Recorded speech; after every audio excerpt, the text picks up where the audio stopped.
Untuk makluman ahli yang berhormat, statistik Jabatan Penjara Malaysia sehingga 25 Ogos 2021 menunjukkan jumlah keseluruhan banduan di penjara adalah seramai 69,507 orang, yang mana telah melebihi kapasiti sebenar sejumlah 61,242, iaitu pada kadar 13.50% bersamaan dengan melebihi kapasiti sejumlah 8,265. Jabatan Penjara Malaysia melalui Kementerian Dalam Negeri telah mengambil beberapa tindakan bagi mengurangkan kesesakan dan tindakan-tindakan berkenaan turut berkaitan dengan langkah mengurangkan penularan wabak COVID-19 di seluruh institusi penjara. Antaranya ialah pertama, pemindahan banduan dari satu penjara ke lain penjara yang tidak sesak. Yang kedua, Jabatan Penjara Malaysia dengan sokongan Kementerian Dalam Negeri telah mewujudkan beberapa penjara sementara. Sebanyak 13 bekas kem Pusat Latihan Khidmat Negara PLKN telah diubah suai sebagai penjara satelit untuk penempatan banduan yang baru untuk tujuan pengasingan sebelum dimasukkan ke penjara. Penjara sementara ini telah diwartakan di bawah Seksyen 3 Akta Penjara 1995 dan sebagai admission prison. Yang ketiga, selain itu, Jabatan Penjara Malaysia turut mewujudkan pusat transit penerimaan PTP di institusi penjara bagi mengurangkan tahap kebolehjangkitan COVID-19 dalam kalangan banduan serta mengurangkan kesesakan untuk menempatkan banduan sabitan dan reman kategori risiko keselamatan minima dengan mengambil kira keperluan pengasingan berdasarkan tarikh-tarikh kemasukan. Yang keempat, selaras dengan hala tuju Jabatan Penjara Malaysia, iaitu 2/3 banduan sabitan yang layak akan menjalani pemulihan di luar tembok penjara atau pemulihan dalam komuniti PDK.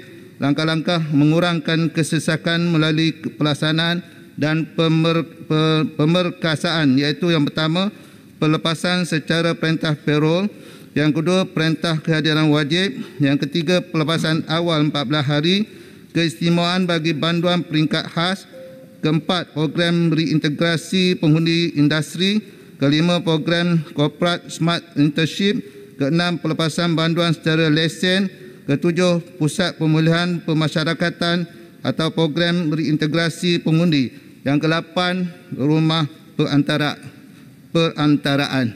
Terima kasih, Tok Speaker. Terima kasih. Soalan tambahan pertama. Terima kasih atas jawapan Yang Berhormat Timbalan Menteri.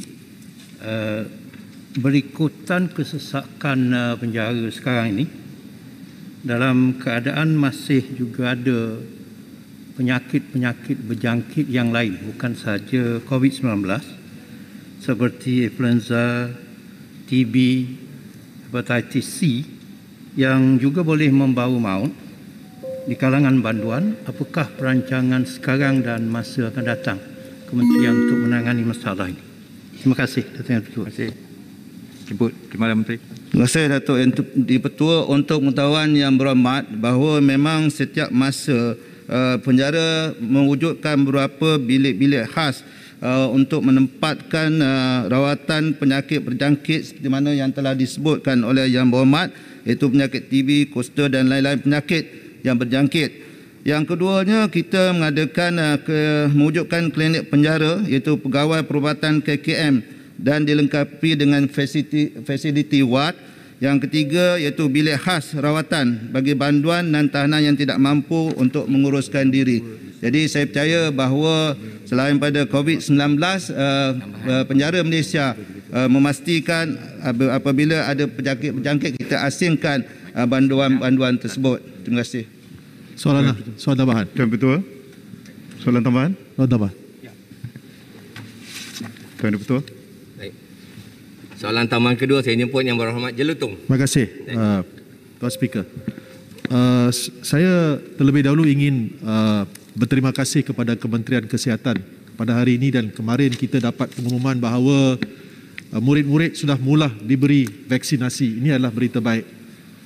Sebagai seorang peguam yang selalu mengendalikan kes-kes capital punishment, kes 39B, kes bunuh dan sebagainya, tiap-tiap kali bila kes ditetapkan untuk bicara, kita dapati bahawa perbicaraan ditangguhkan kerana terdapat kes-kes COVID berlaku di penjara, umpamanya di penjara Pulau Pinang.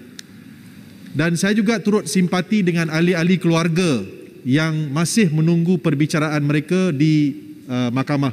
Ramai daripada mereka dituduh untuk kesalahan-kesalahan berat dan juga kesalahan-kesalahan kecil. Jadi persoalan saya adalah, bilakah berita baik akan diumumkan oleh kerajaan bahawa banduan-banduan yang ada di penjara juga akan diberi perhatian untuk mendapat vaksinasi. Ini adalah berita baik yang saya menunggu. Pada masa yang sama, soalan saya adalah bagaimana pula dengan banduan-banduan BA atau banduan akhir, iaitu yang sudah pun didapati bersalah, dihukum hukuman gantung dan sedang membuat rayuan kepada Duli Yang Maha Mulia Seri Paduka Baginda Pertuan Agong untuk clemency dengan izin. Adakah mereka juga akan diberi perhatian dan diberi vaksinasi?